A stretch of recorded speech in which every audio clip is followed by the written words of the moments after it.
ये बात उन दिन की है मुझे छोड़कर परदेश जा रहे थे। मेरा रो रो कर बुरा हाल था। मैं दरवाजे पर खड़ी थी जब वह मेरी तरफ हाथ हिलाकर चले गए। मैं अकेली रह गई। मेरी सास ने उसी समय मुझे मेरे बालों से पकड़कर अंदर की तरफ खींचा और मुझे मेरे कमरे में ले गई। कहने लगी, पागल हो गई है क्या? अपने पति के काम पर जाने पर ऐसे नहीं रोया करते। यह बुरी बात होती है। चुप करके बैठो, वरना पता नहीं बेटे की यात्रा कैसी गुजरेगी। सास ने मुझे डांट दिया। मैं अपने कमरे में चली गई। शाम को उठी तो दिल बोझल सा था। माँ जी मुझे कड़ी नज़रों से देख रही थी। सर से पाँव तक मुझे यूं घूर रही थी जैसे कुछ ढूंढ रही हो। फिर मुझे अपने पास बुलाकर बोली, यह लाल दुपट्टा क्यों ओढ़ रखा है? यह तो दुल्हन उड़ती है। तेरा पति परदेश चला गया है। यह दुपट्टा उतार और जाकर सफ़ेद दुपट्टा ओढ़ ले। अच्छा नहीं लगता? तेरा पति परदेश में है और तू किसके लिए तैयार होगी? सास की बात सुनकर मेरा दिल परेशान हो गया। भला मेरा पति परदेश ही तो गया है, मैं विधवा तो नहीं हुई थी। मगर सास की जिद की वजह से मुझे उनकी बात माननी पड़ी। मैं अपने कमरे में गई और अलमारी से सफ़ेद रंग का दुपट्टा निकालकर ओढ़ लिया। मुझे यह रंग बिल्कुल भी पसंद नहीं था। बस अपने पति की जिद पर कभी कभी सफ़ेद रंग पहन लेती थी, मगर आज मुझे यह हमेशा के लिए पहनना पड़ रहा था। दुपट्टा ओढ़कर मेरा दिल इस कर उदास हुआ कि मैं अपने कमरे में ही लेट गई। तभी मेरी सास मुझे आवाज़ देने लगी। मैं तो भूल गई थी कि घर का सारा काम भी मेरे सर पर ही था। अगले दिन की रात तक मैं बहुत थक चुकी थी। मैंने दिल में सोच लिया कि अब यहाँ नहीं रहूँगी। भला जब पति ही घर पर नहीं तो मेरे ससुराल में रहने की क्या ज़रूरत है? मैं रात भर सोचती रही। सुबह उठी तो सर पकड़ लिया। माँ जी पूछने लगी कि क्या हुआ। मैंने कहा कि मेरे सर में बहुत तेज़ दर्द है, बुखार भी है, दिल बोझल हो रहा है। मैं अपने मायके जाना चाहती हूँ। दरअसल ये एक बहाना था जिसकी वजह से मुझे अपनी सास से छुटकारा मिल जाना था, मगर इन्हें तो जैसे किसी की परवाह ही ना थी। अरे मामूली सा बुखार है, शाम तक उतर जाएगा, ना उतरा तो फिर मुझे डॉक्टर के पास ले जाऊंगी। सास ने मुझे तसल्ली दी। मगर माँ जी मुझे अपने मायके जाना है। मैं मम्मी पापा से मिलना चाहती हूँ। दिल का बोझ भी हल्का हो जाएगा। क्यों भाई, तेरे दिल पर भी तो अपने पति से 2-2 साल तक दूर रहते थे। सास जैसे मुझसे अपने गम का बदला ले रही थी। मैं परेशान खड़ी थी कि उन्होंने मेरा कंधा थपथपाया और मुझे चारपाई पर बैठने को कहा। मैं बैठी तो सास ने मुझसे कहा कि मैं यहाँ से एक कदम भी ना हिलूं। मैं वहीं बैठ गई। सास अंदर से एक काले रंग की बोतल लेकर आई और फिर मुझे चारपाई पर लेटने को कहा। अब न जाने कौन सा हकीमगिरी इलाज शुरू होने वाला है। मैंने दिल में सोचा। सास ने काले रंग की बोतल से थोड़ा तेल निकाला और मेरे सर पे लगाने लगी। तेल अजीब सा था। मेरे सर में बहुत जलन हो रही थी। सर के बालों में जैसे किसी ने तेजाब डाल दिया हो। माँ जी ने मेरा सर दबाना शुरू कर दिया, साथ ही सर की मालिश भी शुरू कर दी। अब मुझे आराम हो जाएगा। यह ऐसा तेल है जिसे 7-8 दिन लगाने से ही तबीयत बेहतर हो जाती है। मेरे घर में पहले यही इस्तेमाल होता था, बल्कि हमारी सास भी हमें यही लगाया करती थी। अब मैं बेबस होकर बैठ गई। बहाना तो कर लिया था, मगर मैं बुरी तरह फंस गई थी। इस कड़वे तेल की मालिश करवाना मुझे बहुत बुरा लग रहा था। खैर, आधे घंटे के बाद सास ने मालिश करके मेरा सर छोड़ा। तभी दरवाजे पर किसी की दस्तक हुई। मैंने दरवाज़ा खोला तो सामने एक औरत खड़ी थी। यह मेरी सास से रोज़ाना मिलने आती थी। उसे देखते ही माँ जी खुश हो गई और बोली, आज मैं तेरा ही इंतज़ार कर रही थी। देखो, मेरी बहू के सर में बहुत तेज़ दर्द हो रहा है। मैंने इसे मालिश तो की है, यह ठीक हो गई है। खैर, मैं अंदर कमरे में चली गई। थोड़ी देर के बाद उन औरतों के लिए मैंने चाय बनाकर लाई। मेरा दिल भारी हो रहा था। चाय पीने से भी जैसे उल्टी आ रही थी। मैं अपने कमरे में जाकर लेट गई और जल्द ही मुझे नींद आ गई। रात के 7-8 बजे मेरी आंख खोली। देखा तो मेरी सास ने खाना बनाकर तैयार कर लिया था। मुझे प्यार से जगाया और कहने लगी, आजा, खाकर खाना खा ले। मैंने खाना खाया, मगर मेरे मुंह का जायका तक बदल चुका था। इस तेल ने तो मेरी तबीयत और भी खराब कर दी। खैर, मैंने खाना तो खा लिया, लेकिन हैरत मुझे तब हुई जब मेरी सास ने मुझे कहा, तू जाकर अपने कमरे में सो जा। हालांकि ऐसा नहीं होता था। वह मुझे इस वक्त अपने पाँव दबाने को कहती थी, और मगर आज मेरी सास का व्यवहार मेरी समझ में नहीं आ रहा था। फिर मैं अपने कमरे में आकर सो गई। मुझे इस तरह नींद आई जैसे किसी ने मुझे नशा पिला दिया हो। सुबह तक मैं सोती रही, मुझे अपना होश भी न रहा।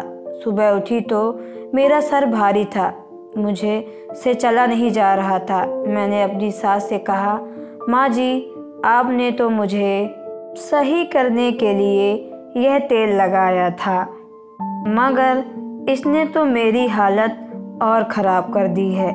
मुझसे चला भी नहीं जा रहा है, तबीयत और भी ज़्यादा ख़राब हो गई है। माँ जी ने हंसकर कहा, अरे बेटी, 7-8 दिन के बाद ही तो यह तेल असर करेगा। अभी तो तेरी तबीयत इससे भी ख़राब ही होगी, क्योंकि इस तेल की वजह से शुरू में ऐसा ही होता है। सास की बात पर मुझे थोड़ा सुकून तो मिला, मगर मुझे अजीब सा लग रहा था। अगली रात भी जब मेरी तबीयत ऐसे ही ख़राब हो गई तो मैंने सोचा, इस तेल से छुटकारा पाने का यही तरीका है कि मैं अपनी सास की तेल वाली बोतल ही छुपा दूं। फिर मैंने ऐसा ही किया। शाम को वह अपने किसी काम से बाहर गई तो मैंने वह तेल की बोतल लेकर गमलों के पीछे छुपा दी और सोचा कि अगर ज़्यादा हंगामा किया तो उन्हें बता दूंगी।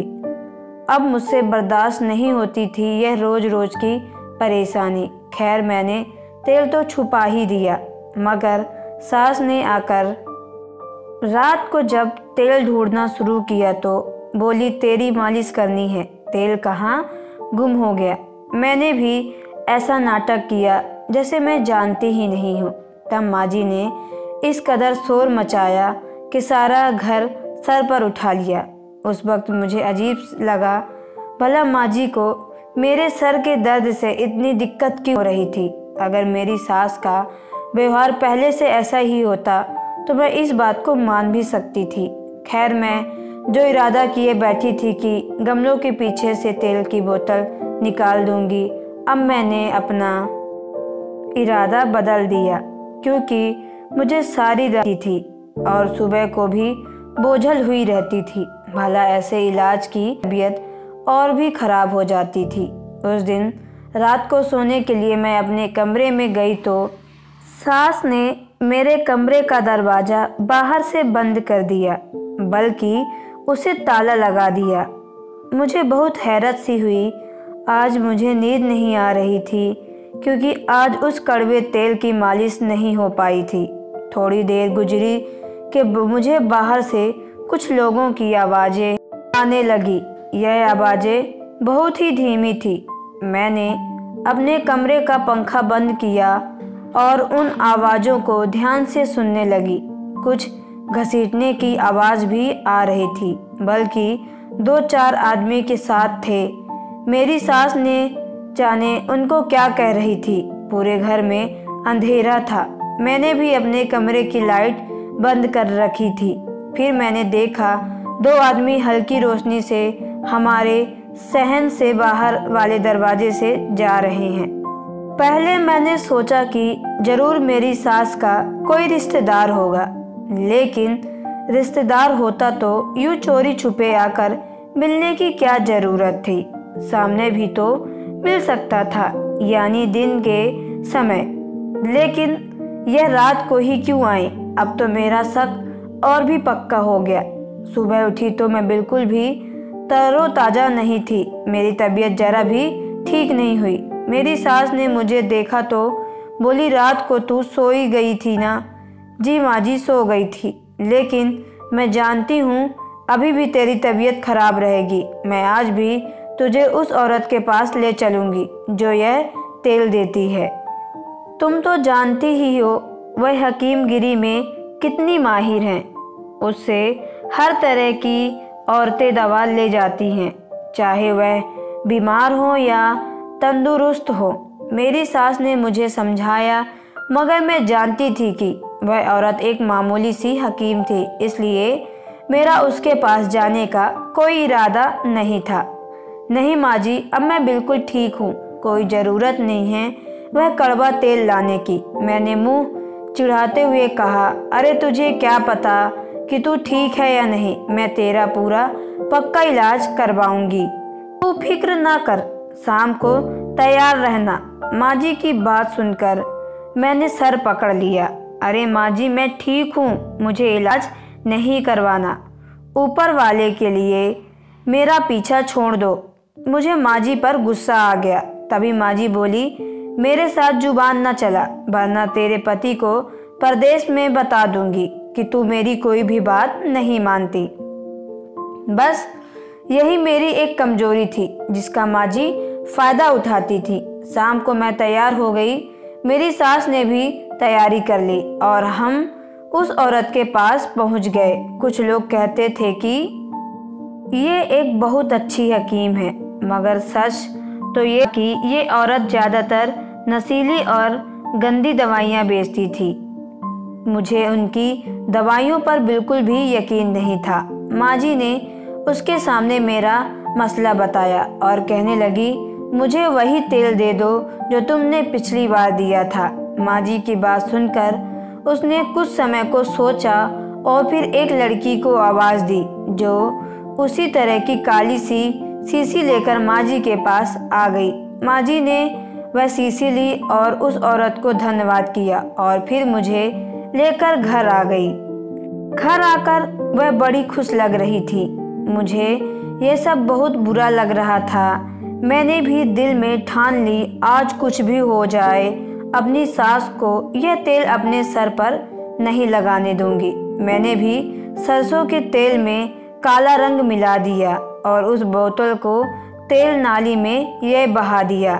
सास को शक भी नहीं हुआ कि मैंने बोतल में से तेल बदल दिया है। रात को उन्होंने मुझे अपने पास बुलाया और मेरे सर की मालिश करने लगी। जब मालिश पूरी हुई तो मुझे थपथपाते हुए बोली, जा जाकर अपने कमरे में सो जा, 7 दिन में तेरी तबीयत जाएगी। हालांकि मुझे कोई बीमारी नहीं थी, लेकिन सास की जिद के आगे कर भी क्या सकती थी। फिर मैं वापस अपने कमरे में गई, मगर मुझे नींद नहीं आ रही थी, जबकि तेल की मालिश के बाद मेरा सर भारी हो जाता था और थोड़ी देर लेटते ही मुझे नींद आ जाती थी। कुछ देर बाद मुझे महसूस हुआ कि जैसे वही आवाज़ फिर आ रही है। आज मेरा दरवाज़ा अंदर से बंद था, क्योंकि मेरी सास तो सोच रही थी कि मैं सो गई होगी, इसलिए मेरे कमरे का दरवाज़ा बाहर से बंद नहीं था। जब आवाज़ और भी ज़्यादा बढ़ गई तो मैंने उठकर दरवाज़ा खोला और अपने कमरे से बाहर आ गई। देखा तो यह आवाज़ मेरी सास के कमरे से आ रही थी। मैं उस तरफ गई तो मुझे यह देखकर हैरत हुई कि 2 लड़के मेरी सास के कमरे में बैठे थे और वह उन्हें मेरे दहेज के बर्तन और दूसरी चीज़ें थमा रही थी। लड़कों ने अपने चेहरे छुपा रखे थे। तो क्या मेरे दहेज का सामान, यह सोचते ही मुझे चक्कर से आने लगे। आगे बढ़कर मैंने अपनी सास का सामना किया और कहा कि यह कौन है और मेरे दहेज के बर्तन इन्हें क्यों दे रही हैं आप। मुझे देखकर मेरी सास बुखला उठी और बोली, तू यहाँ कैसे? तुझे कहा था ना कि जा सो जा। उन्होंने उल्टा अपनी गलती छुपाते हुए कहा, माँ जी मैं सो नहीं सकती। मैंने जो पूछा है मुझे उसका जवाब दो। तू होती कौन है मुझसे पूछने वाली? मेरी सास उल्टा मुझ पर गुस्सा करने लगी। मैं जो चाहे करूँ, ये मेरा घर है, मुझे मत बताओ कि मुझे क्या करना है। उनकी आवाज़ ऊंची हो गई थी। यह देखकर वह लड़के जल्दी से घर से भाग गए, मगर मेरे दिमाग में यह बात बैठ चुकी थी कि भला कैसे अपनी सास की जान छोड़ सकती थी। बहस करते करते उन्होंने हार मान ली और बोली कि मैं तेरे दहेज का सामान अपनी बेटी के घर पहुंचा रही थी। थोड़े दिन की तो बात है, सामान वापस आ जाएगा, मगर तू तो अपने सामान को हाथ भी नहीं लगाने देती, इसलिए तुम्हारे सोने के बाद यह काम कर रही थी। सास की बात सुनकर मुझे गुस्सा आ गया, क्योंकि ऐसी बात नहीं थी। मैं कभी भी उनको मना ना करती, फिर ना जाने क्यों उन्होंने मुझसे ये बात छुपाने की कोशिश की। जब मेरी और उनकी बहस बढ़ी तो वह मुझसे धमकियां देने लगी, तुझसे बदला लेकर रहूंगी, तूने मेरे बेटे का घर बर्बाद किया है। मैं अभी उसे फ़ोन करूंगी और बताऊंगी कि रात को तू 2 लड़के से मिलने गए थे। उनकी ये बात भी मैं समझ गई थी कि वह ये क्या चाहती है। मैं एक बार फिर अपनी सास के आगे मजबूर हो गई थी, लेकिन आखिर कब तक मैंने दिल में सोचा, क्या मैं इसी तरह ब्लैकमेल होती रहूंगी? तब तो यह सारी जिंदगी मुझसे सारी बात मनवाएंगी। यह सोचकर ही मेरे दिल में डर सा आ गया। मैं ऐसा नहीं होने दे सकती थी। उस दिन मैं भी उनके सामने डट गई। कर लीजिए आप फ़ोन, जिससे चाहे कर लो फ़ोन, मैं अपने दहेज के सामान में एक भी चीज़ नहीं दूंगी। मेरी बात सुनकर मेरी सास को गुस्सा आ गया और उन्होंने मुझे एक जोरदार धक्का दिया। मैं जाकर दरवाजे के आगे गिर गई। वह गुस्से में गुर्राते हुए बाहर गई तो मैं अपना सर पकड़कर बैठ गई। अब ना जाने क्या होने वाला था। उनका गुस्सा किसी बड़े तूफान का पता दे रहा था। फिर उन्होंने ऐसा ही किया। परदेश में मेरे पति को फ़ोन किया। मैं भी पास ही खड़ी थी। वह मेरे बारे में ऐसी ऐसी बातें कर रही थी जिसके बारे में सोच भी नहीं सकती थी, मगर उनकी बात इस कदर जहर भरा था कि मेरे पति भी उन पर यकीन करने पर मजबूर हो गए। मैं उनसे बात करना चाहती थी, अपनी सफाई पेश करना चाहती थी, मगर मेरी सास ने मुझे फ़ोन को हाथ तक नहीं लगाने दिया। मेरा दिल चाह रहा था कि इस बुढ़िया की हड्डियाँ अलग अलग कर दूं, मगर इस समय मैं कुछ नहीं कर सकती थी। मेरे पति ने भी मुझे कह दिया कि तुम माँ के मामलों में मत बोला करो, मैं तुमसे कल सही से बात करूँगा। मेरा दिल कांप रह गया था।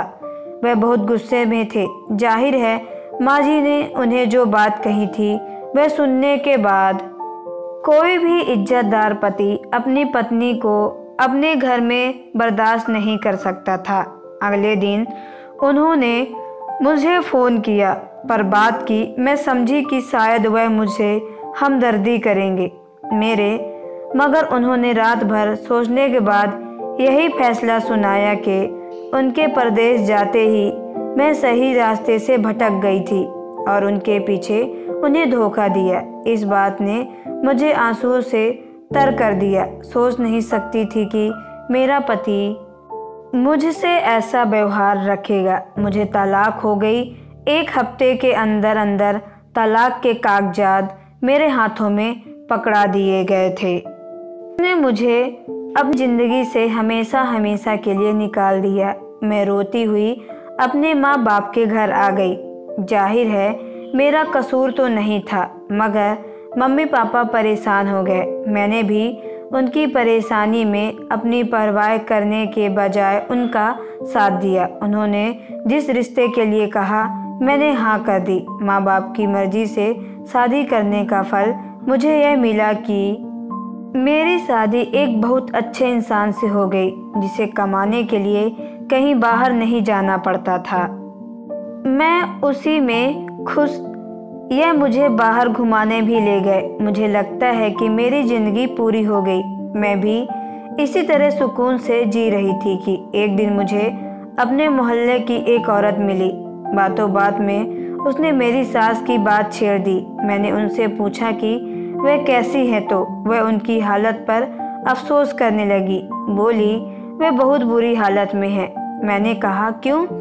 कहने लगी, उनको शायद तुम पर जुल्म करने की आदत हो गई थी। जब दूसरी बहू आंचल उनके घर बहू बनकर आई थी तो वह बहुत खुश थी, क्योंकि वह बहुत अमीर घराने की लड़की थी।